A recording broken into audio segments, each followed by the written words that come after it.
So now we'll start with our webinar. Today's webinar is weather variability and its impacts on forest health. I'll be presenting this webinar along with Steve McNulty and Jennifer Moore-Myers of the U.S. Southeast Climate Hub.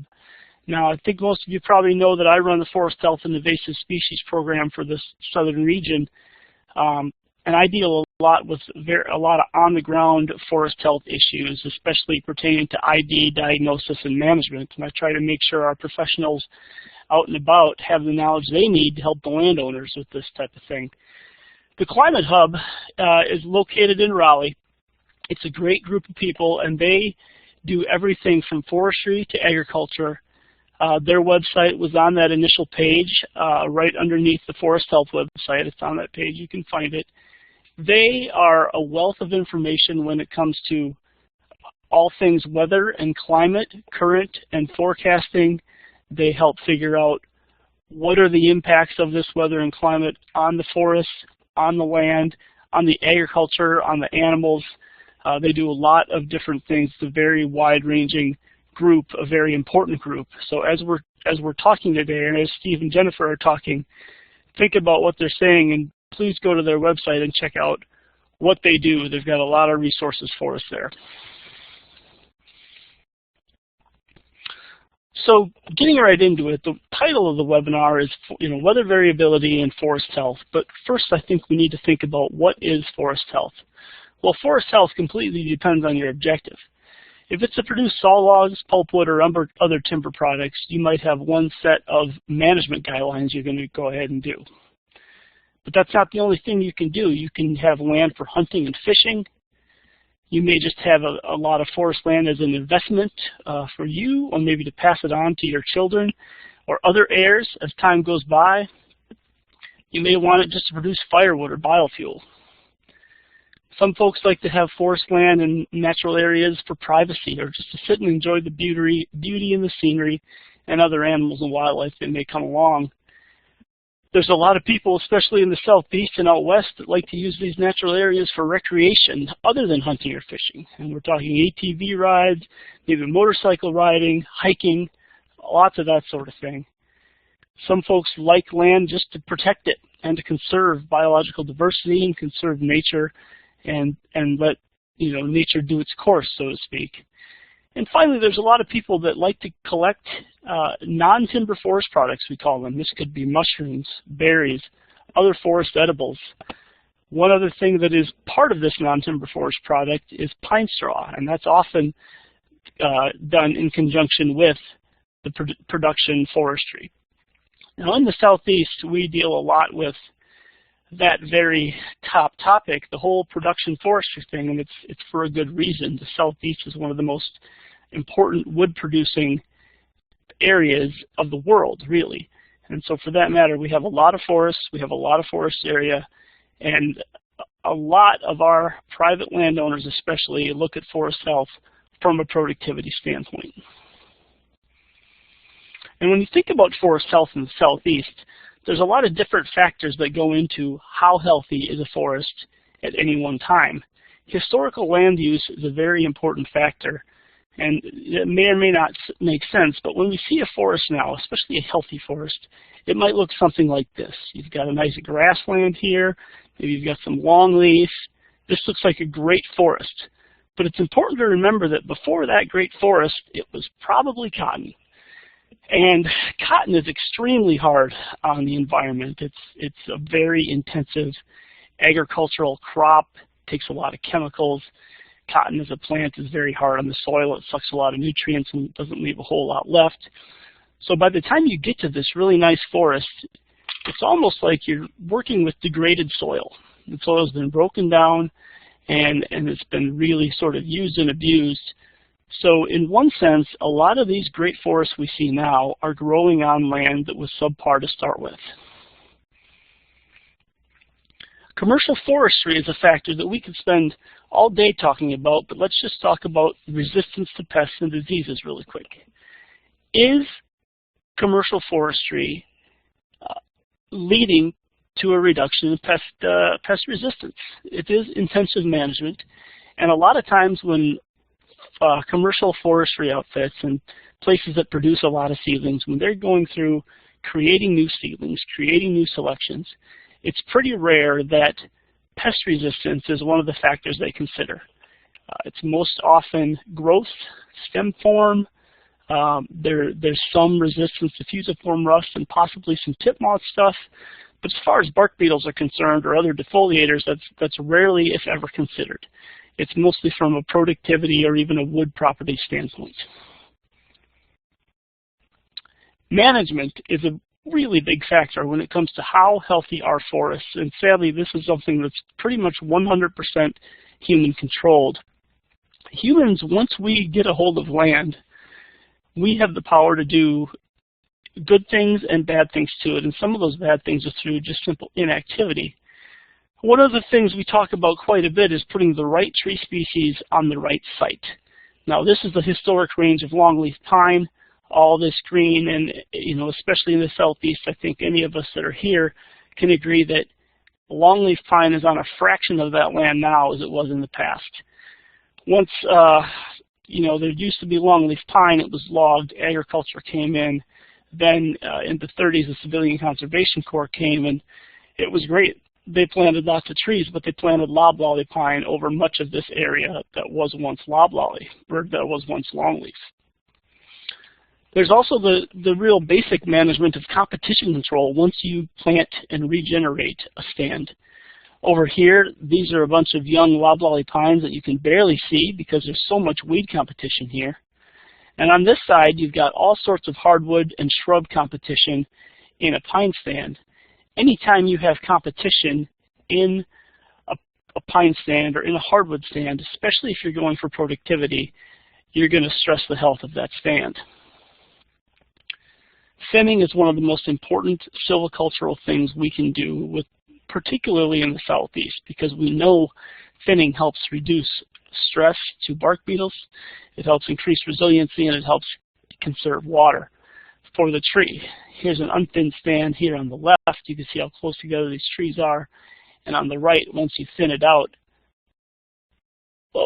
start sharing what just happened.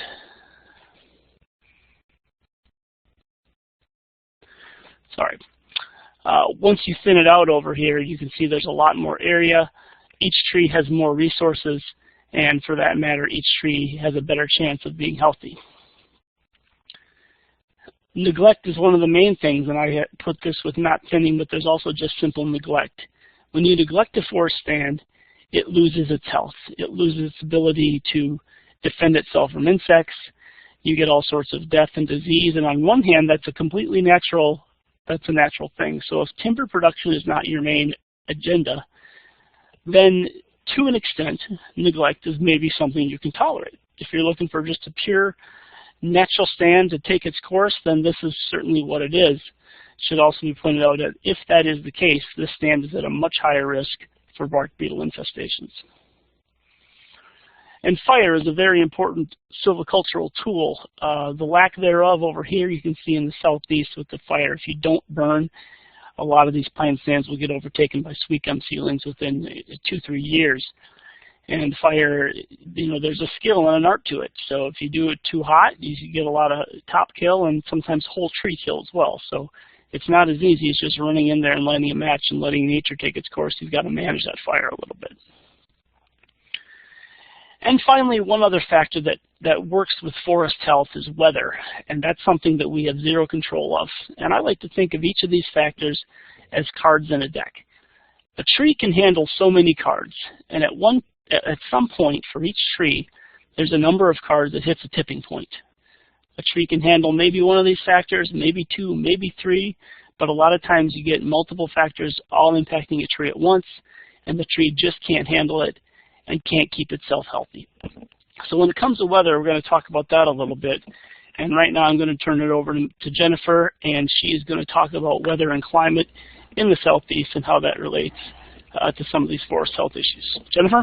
Thank you, Dave. Good afternoon, everyone. My name is Jennifer Moore-Myers. As Dave stated, I'm with the USDA Southeast Climate Hub, which is located here in Raleigh on campus at NC State. Go Wolfpack, and also within our Forest Service Research Unit. So I think just wanted to start off saying that our role is really to connect extension professionals and land managers with the best available scientific information. Everything we do is being driven by the best available weather and climate data sets, and we try to find the variables and the analyses that are most relevant, most pertinent for land managers across the region. So we're trying to understand how climate trends and projections are changing in our region, how that in turn impacts non-climate stressors that are important to forests in the Southeast. How are those forests, the different ecosystem components or services impacted by climate? How do they respond? And how do different management strategies help us to change the outcomes there? So I think let's start first with temperature. One really interesting thing we're seeing is a lot more days with temperature reaching 95 degrees or greater. What we're looking by the middle of the century is possibly 20 to 30 additional days per year across most of the region, with Florida getting maybe as many as 35 additional very, very warm days. And you've heard this phrase a lot, the hottest month on record, but the context around that is also really important. March 2017 was the greatest non-El Nino temperature anomaly since we began keeping temperature records in 1880. And overall, the U.S. is actually on this heat wave streak for the last 5 years. March 2012 was also a record breaker, but it was dropped off of the list by March 2017. A couple of things that are interesting: March 2017 did not have an El Nino driver. March 2016 did. It was the hottest month ever on record, not just the hottest March, but the hottest month ever. And part of that was from the help from El Nino. So there's kind of an interaction there between increasing temperature and the contributions of some natural seasonal variability. Cold things warm faster. Talking about cooler places and cooler times. I'm not going to quiz you on Newton's law of cooling or anything like that. Just want to point out that in the Arctic, we're seeing warming rates of more than twice any other place in the world, and that's kind of amplified by the retreat of seasonal snow and ice there. So as that snow and ice melts, we have a lower albedo or surface reflection. So then we absorb more solar radiation, the temperature goes up, we melt more ice, so on and so forth. Another thing we're seeing are winter seasonal temperatures increasing faster than other seasons, and nighttime warming or overnight lows increasing faster than daytime temperatures. And the dog and the ice cream cone really has nothing to do with that. I just think that every webinar should feature at least one cute or funny animal picture. So let's look at that seasonal warming a little bit. This is a record going back to 1950 for the continental U.S., and we can see here the 20th century average in gray. That may be a little bit hard to see on your screen, but summers generally warming less than 2 degrees Fahrenheit. Fall and spring somewhere around that or a little less, and then winter down here at the bottom. Oftentimes here we have winters that are 3 to 4 degrees warmer than this historic average. Here's another way to look at that using NOAA's Climate Extremes Index. These data are used to analyze climate conditions over time. And this one in particular really shows how much of the country has experienced experienced extreme conditions. Those bars kind of represent the size of the footprint of extreme conditions during these months. You can see that there are some extremely warm daytime highs, but even more extremely warm overnight lows. That's important for natural resources because there's more heat stress when plants, livestock, even humans don't have that overnight cooling reset. What about precipitation? Let's talk about that. Let's talk about drought. We did some pretty interesting analysis with historic Palmer Drought Severity Index data. We filtered to just look at the southeastern states and the moderate, extreme, and severe drought classes. We aggregated all these data by decade, and you know, what we saw wasn't exactly what we thought. You know, we wondered if there might be some sort of trend in drought severity or frequency, but we understand that drought is ever present and is going to continue to be part of the complex of forest health concerns in the South. We also understand that there's a drought causing drought feedback loop. So as the ground, the soil, and the plants dry out and summer heat kind of kicks in, that accelerates evaporation and that leads to more drought. We've also seen some really interesting recent research on flash droughts, which is more temperature than precipitation based. We're seeing, you know, really high temperatures sort of accelerate decreases in soil moisture. So a lot of agriculture and forestry impacts there. Looking forward, a lot of climate models are showing that across the region we're going to see decreases in summer rainfall, particularly in South Florida and along the western part of the Southeast. That's also true for mean annual precipitation. We're expected to see some decreases there across that same western part of the region. This is from another analysis we did using some risk management agency data, their cause of crop loss. These data span from 2000 to 2009, and we created this map in an environment called Tableau. And just wanted to point out that by state here, if we summarized up from these counties to states, drought is the leading cause of crop loss in Alabama, Georgia, Kentucky, North Carolina, South Carolina, Tennessee, and Virginia. And then on the flip side, too much precipitation, or that blue excess moisture category, leading cause for Arkansas, Louisiana, and Mississippi. And then Florida, tropical storms or hurricanes. So it's important to note that the crops that RMA is looking at here do include citrus trees and some other types of orchard crops, but really just wanted to show this to illustrate that across the region, we see enough significant weather variability to cause some real economic impacts. So big drought in the Southern Plains beginning in the summer and the fall of 2011. It was the most intense on record, resulted in more than $15 billion in damages. And it took until the spring of 2015 for that region to see recovery. And that recovery came in the form of the wettest month of May on record in 2015.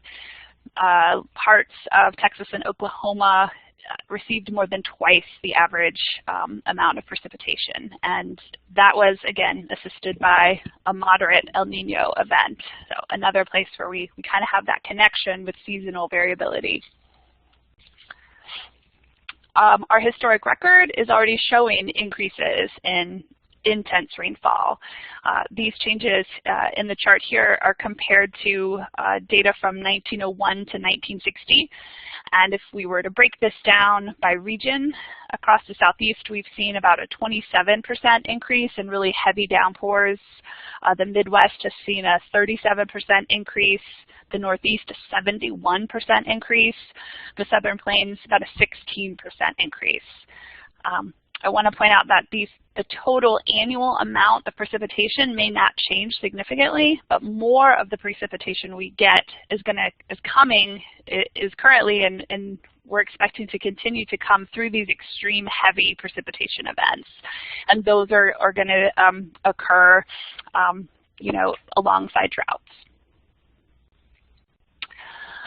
So let's look at flooding.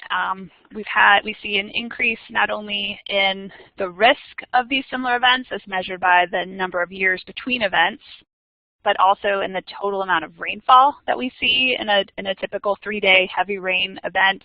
And there's kind of a climate interaction here. So we have warmer air temperatures that fuels more evaporation, which leads to a wetter atmosphere. And certainly flooding has impacts on both forest health or mortality and ability to do forest management practices like harvesting. Another interesting weather event is spring snowfall. Across the continent, spring snow extent is shrinking. Climate variability, again looking at ENSO or the Atlantic Oscillation, does have an effect on annual snowfall amounts, but sort of despite that variability in what we get in the midwinter period, we're seeing snow melting earlier in the year. There are some more climate interactions here. We have warmer winters, we have more insects, more mortality, potentially more standing deadwood, more fuel, and potentially earlier or kind of an earlier onset of the spring wildfire season. If we zoom out for a minute and kind of look at extreme weather events as a whole, NOAA has some data here on extreme weather event annual averages. So from 1980 to 2016, we saw about 5.5 extreme events a year. If we just look at 2012 to 2016, that goes up to more than 10 events per year. Last year we saw 15, and already in 2017 there have been 5, more than $1 billion in damage.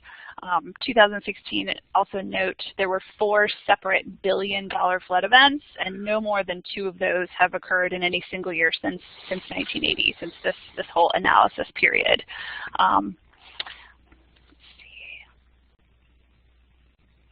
I think one last thing I'll leave you with on this section before we turn it over to start talking about some more impacts is that we're working on a series of fact sheets for southeastern states, and we pulled the topics in these fact sheets from state forestry action plans.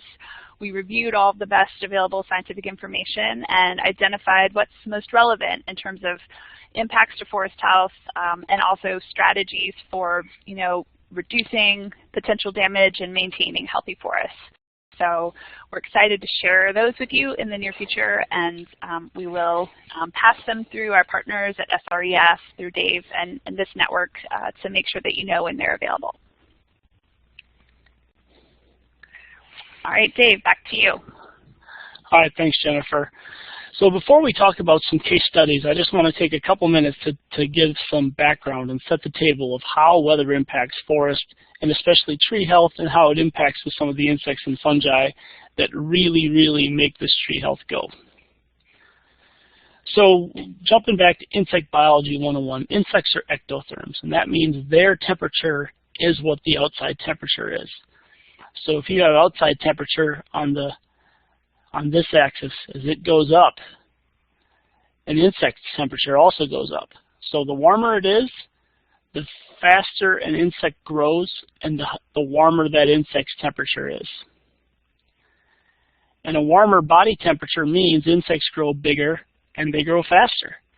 So let's take the case of these very hungry caterpillars here. These were raised at different temperatures. You can see these temperatures here were sort of their day and night temperatures. They were raised in the lab, but everything being equal, the very hungry caterpillars start at one size, and the warmer the temperature, the faster that caterpillar grows and the bigger that caterpillar grows. Here's a little hungry caterpillar at a lower temperature. It takes it a lot longer to get this size, and then with the warmer temperature, it gets twice as big, twice as fast. This is just the general way insects operate. The warmer it is, the faster they grow. The faster they grow, the faster they reproduce. And generally speaking, the warmer it is, the more they're going to reproduce as well, because they're going to get bigger and they're going to get faster. Fungi are the same way. Now, I'm not going to bore you by looking at every single one of these graphs, but this was a study done way back in the 30s, and they looked at how does temperature influence fungal growth. in a nutshell, this is the pattern you see. It starts out slow, and then it gets higher and higher, and eventually it drops off. Well, what does that mean? That means when it's too cold, down in this region, you don't get a lot of fungal growth. It means if it's too hot, up in this region, everything's dead. But as it gets warmer, right here in the middle, it grows faster and faster and faster. And some may say, well, hey, we just got to wait till it gets a little warmer and then all the fungi will die. Well, at these temperatures, we're going to have much bigger issues than tree mortality. We're going to have a lot of human mortality at these temperatures as well. This is quite warm stuff. So the main take home here is the faster or the warmer it is, the faster your fungi are going to grow. And that also goes with depending on how much humidity you might have or how much rainfall there is as well. And so let's think about the trees. So Tree Physiology 101, for those of you that had Tree Physiology course, there's a lot of really smart people that do all sorts of good, cool research on tree physiology, but I want to boil it down to just a couple things for you. First of all, when you have warmer nights, a tree experiences more water loss from its leaves. When the nights stay warmer, think of it as this way. When the nights are warm, trees sweat. Okay, that's a human equivalent. When it's really hot, a tree doesn't photosynthesize as much. It doesn't make as much food to store in its roots. It doesn't make as much food to sustain its own growth. It doesn't make as much food to help defend itself. It can't have energy to help defend itself. And when it's really hot, like I just said, the tree can't make and store all that reserve energy. So what does this mean? This means overall you have a stressed tree. When it gets warm, a tree is not making as much food.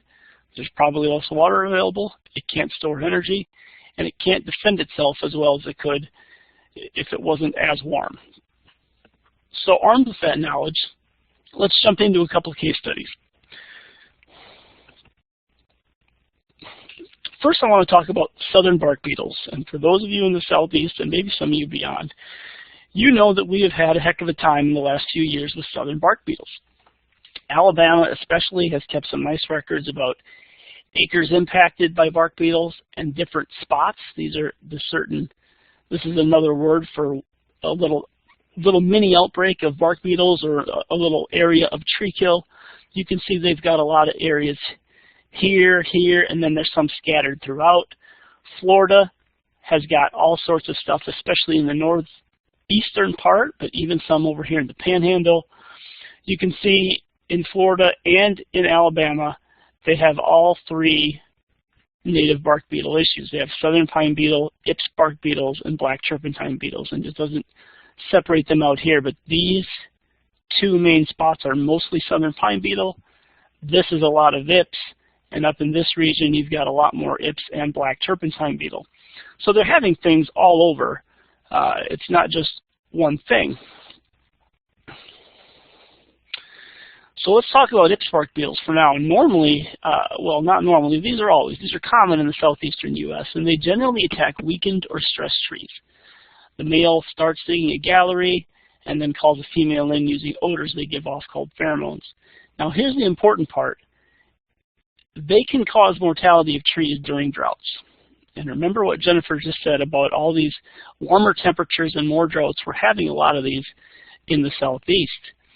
And under normal conditions, this is where you see Ips bark beetles. You see them in a flagged branch or maybe a branch that was broken off in a windstorm. They're normally pretty weak beetles, and they don't usually attack live trees.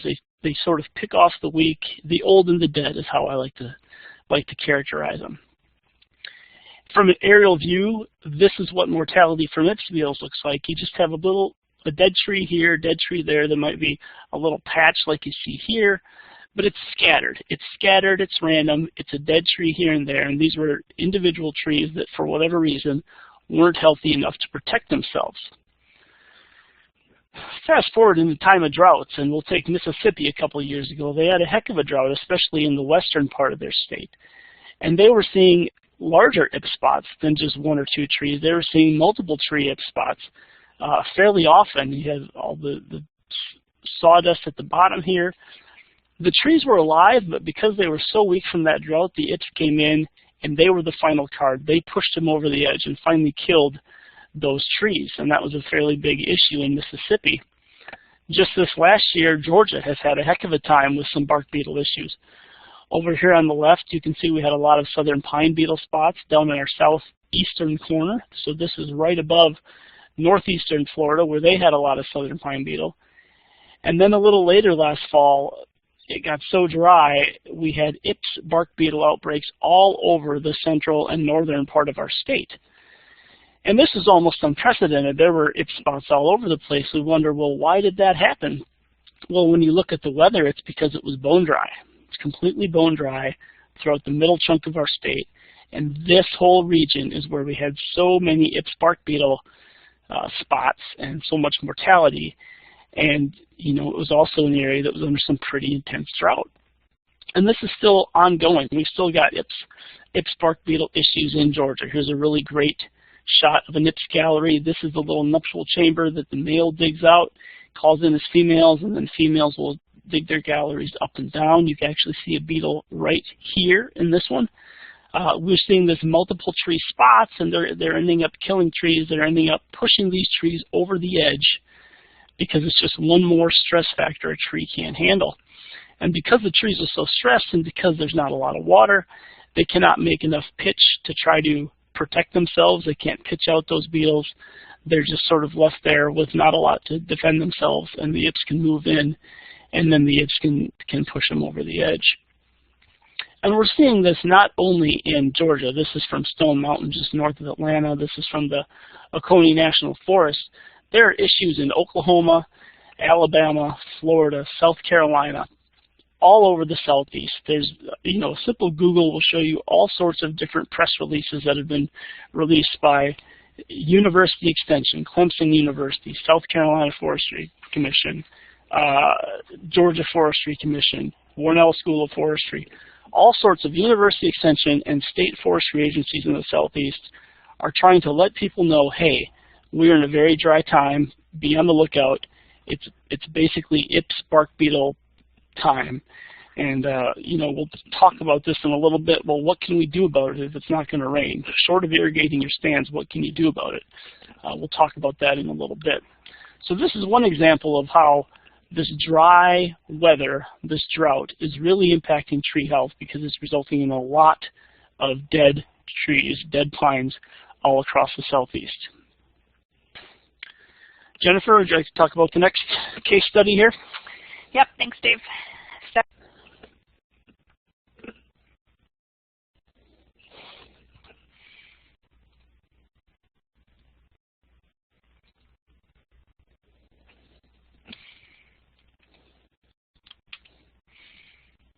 Jen, we can't hear you, Jennifer.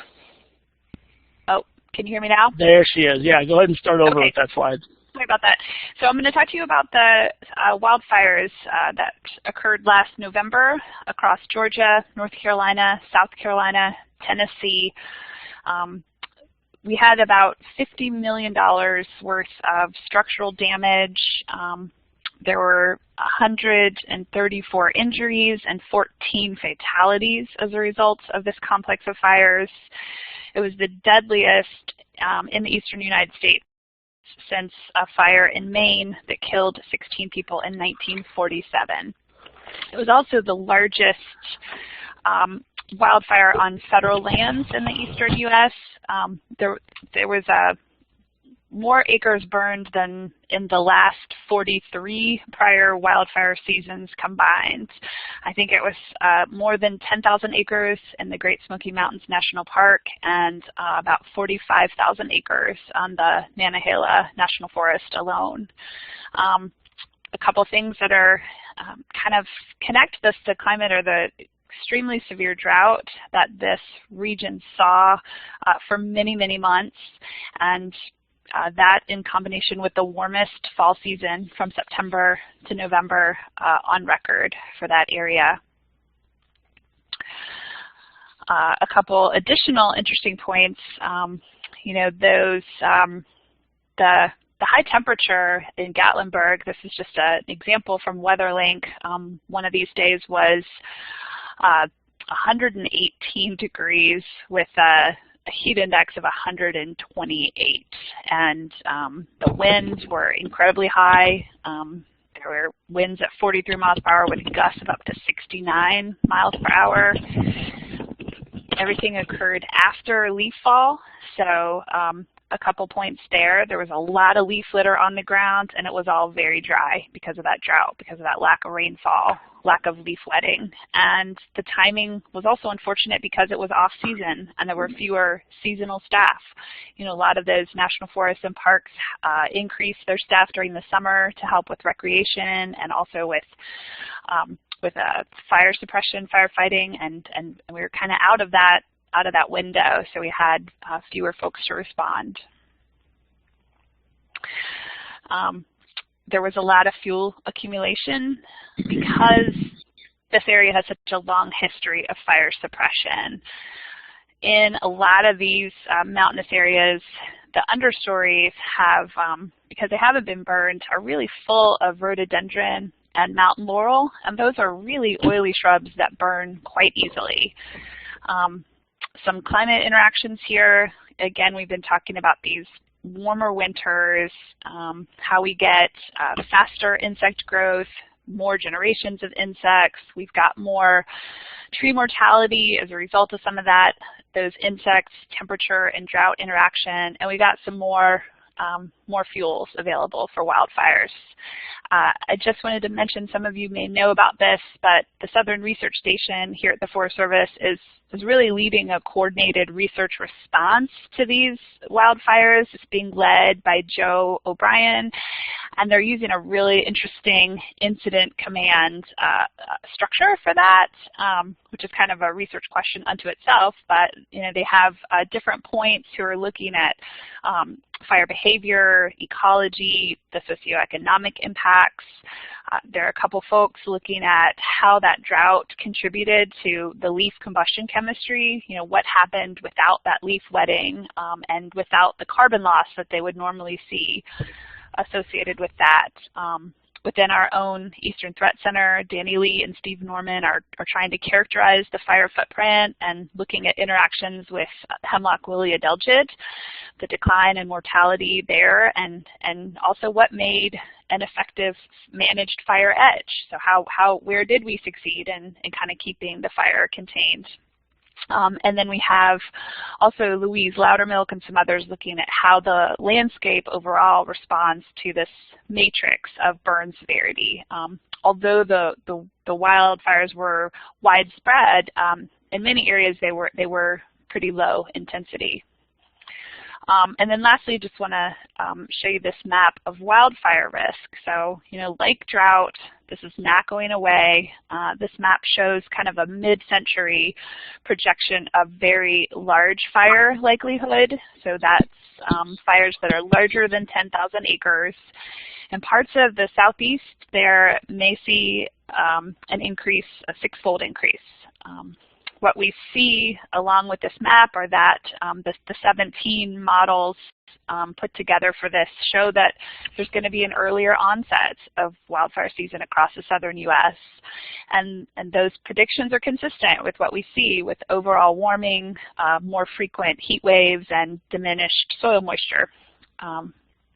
So I guess one thing we want to emphasize is, well, what can you do about that as land managers or extension professionals? And I think, you know, you probably already know this, but manage those fuel loads. Sound forest management will help. What Dave talked about, the thinning, prescribed burning when it's possible, all of those adaptive management practices are really helpful. In some parts, it may be helpful also to do some targeted removal of the mountain laurel or rhododendron if that's an issue, if that's a risk. And I think that's it for my section. I'm going to turn it over to Steve McNulty. Great. Thanks, Jennifer. Can you guys hear me? Yep. Mm-hmm. Okay. I'm going to go ahead and try to go through these a little bit quickly so we have a few minutes for questions at the end. As Dave already said, there are a couple of case studies. I'm going to give you one more case study, which is related to the beetle outbreaks that Dave talked about, but a little different. And I think it has a lesson that we might want to consider for the future. So I call this the curious case of the Mount Mitchell dying spruce. And this is something that happened in the turn of the century, around 2000. And it happened on Mount Mitchell in western North Carolina.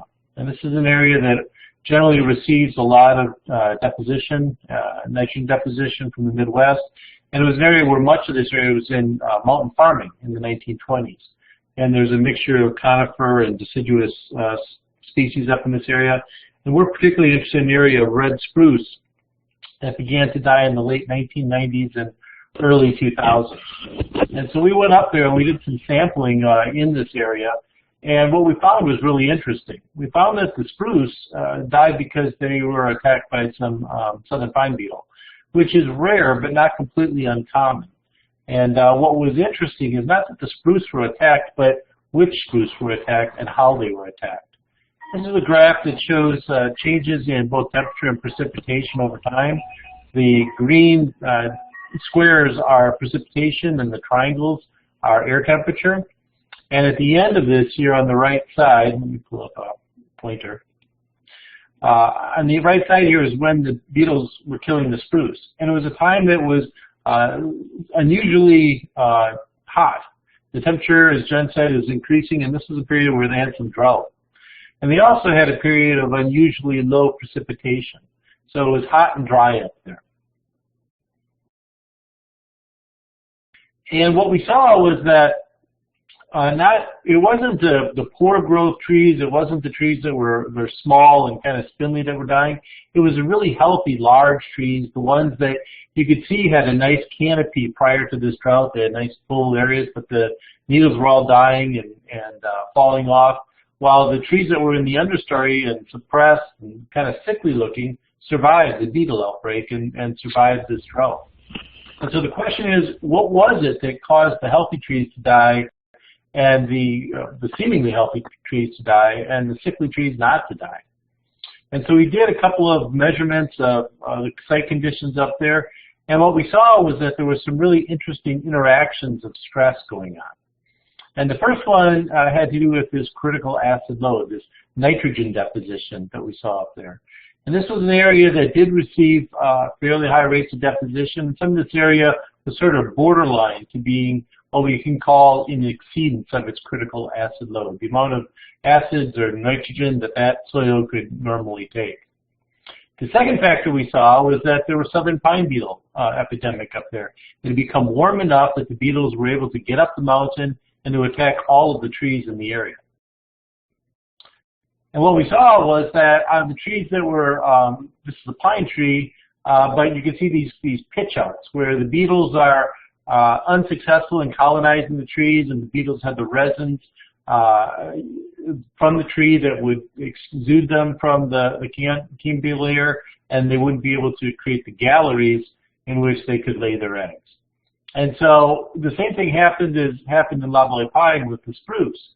But the interesting thing is that we saw these pitch outs, these areas of resin, in the smaller, more suppressed trees, but we didn't see it in the big, healthy trees, the ones that were healthy before the drought and were subsequently killed.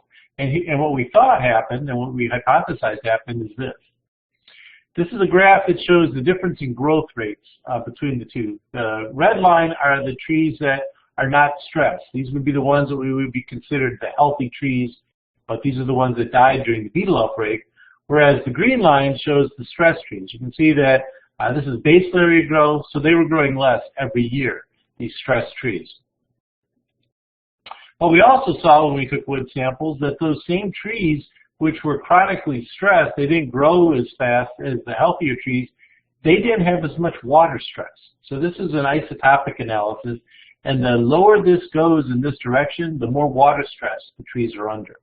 So what we see is that those trees which were growing faster, that had the big crowns, they were under more water stress year after year. Because they had these big crowns, they were growing faster, they needed more water in order to contain and maintain that growth rate.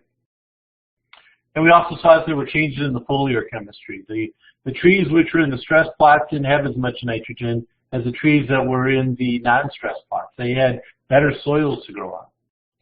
So what that means is when you put all that together, there were changes in the physiology. Likely the trees that were most stressed had a better root system because they didn't have the same access to all those nutrients that the non-stressed trees did, the chronically non-stressed trees did. And so they had more roots and they had less leaves.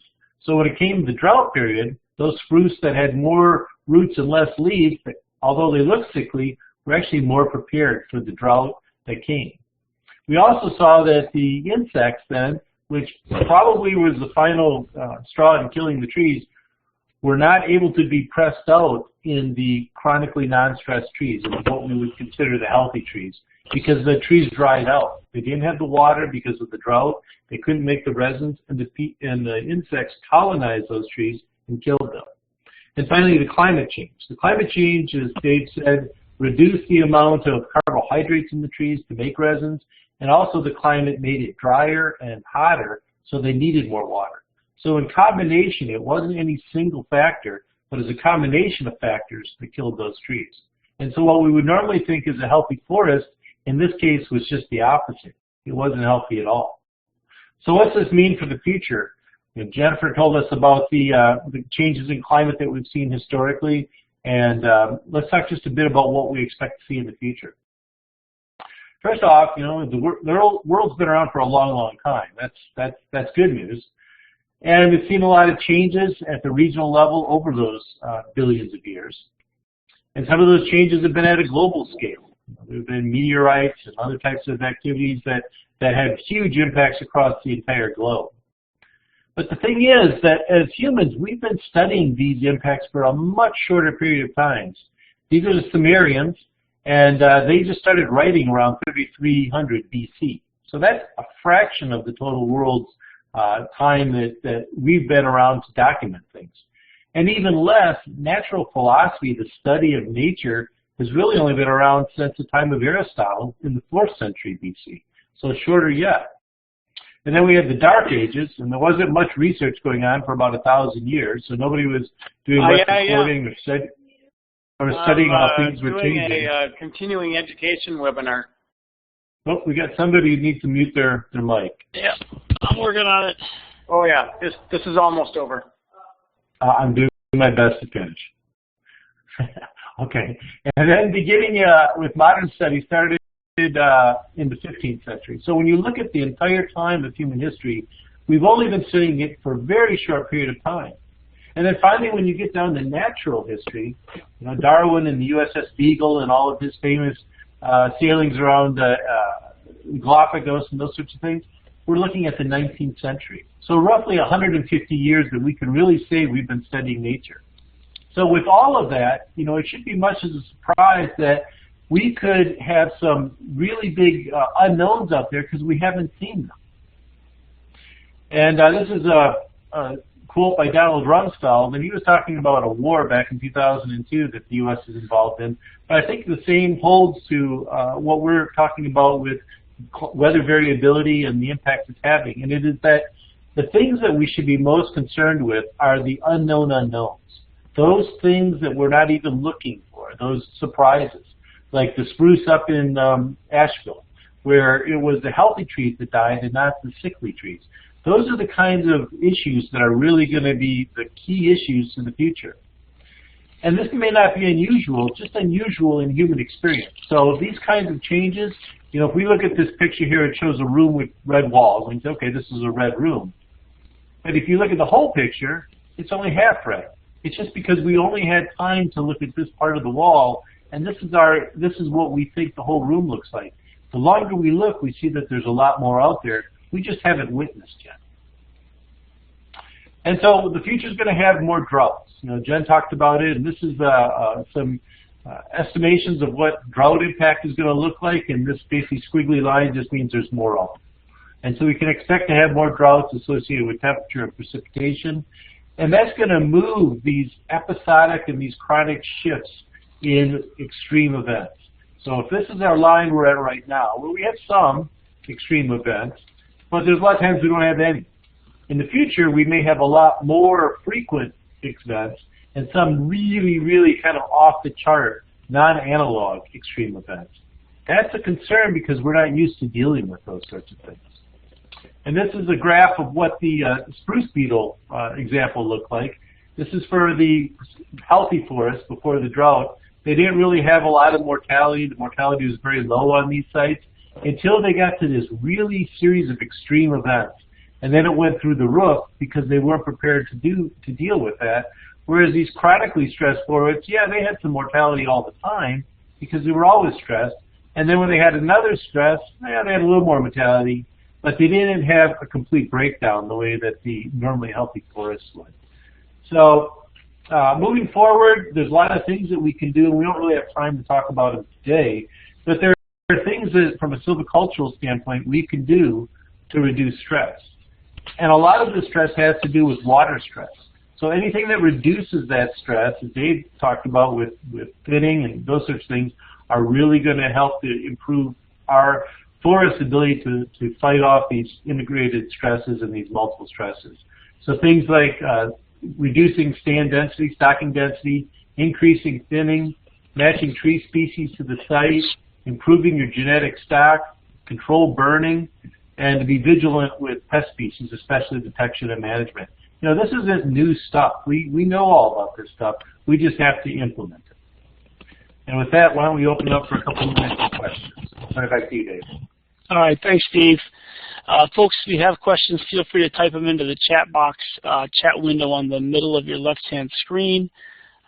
Steve, I've got a question I'll give to you just to start off. We just briefly touched on some of these things we can do from a silvicultural standpoint.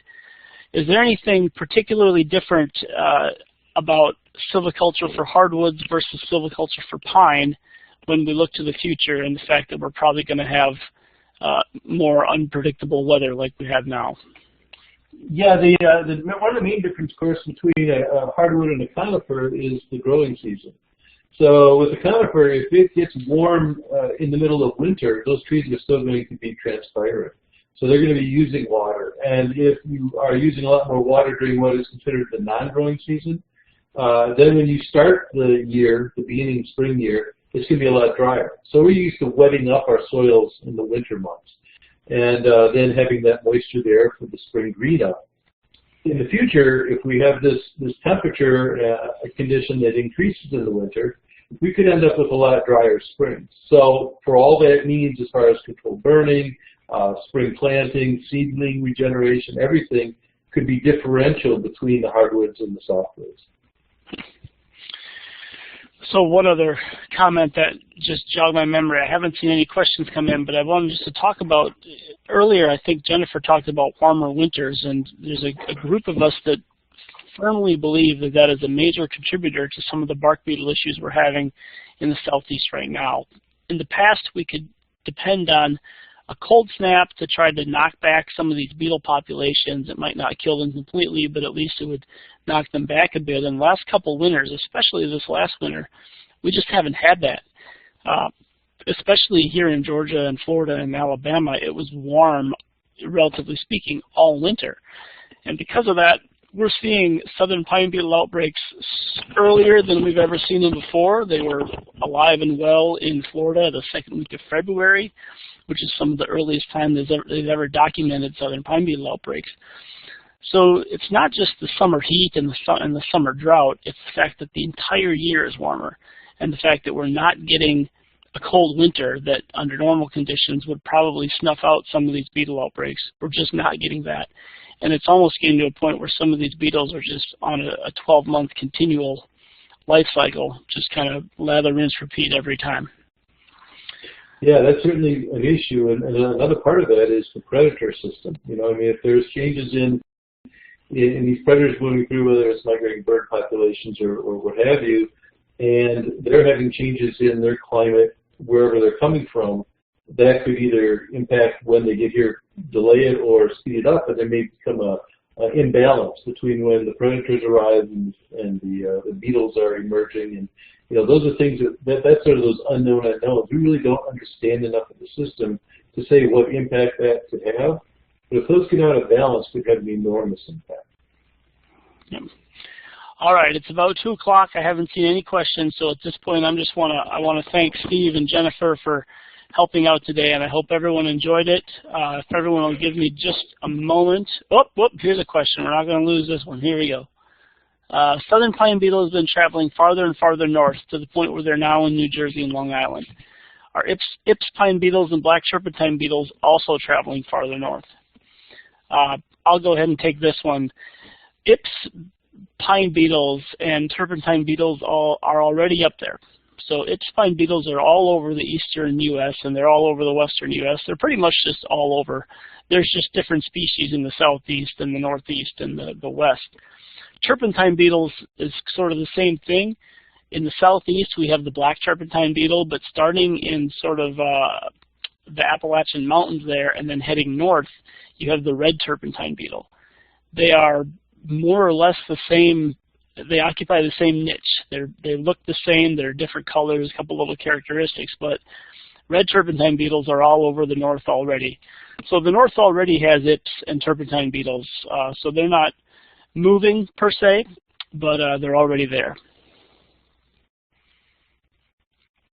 All right, folks, if anyone else has questions, please feel free to get a hold of me or Steve or Jennifer, and we'd be happy to help you out. For those of you that are looking for the CEUs, I will get that out right away. So thanks again, everybody.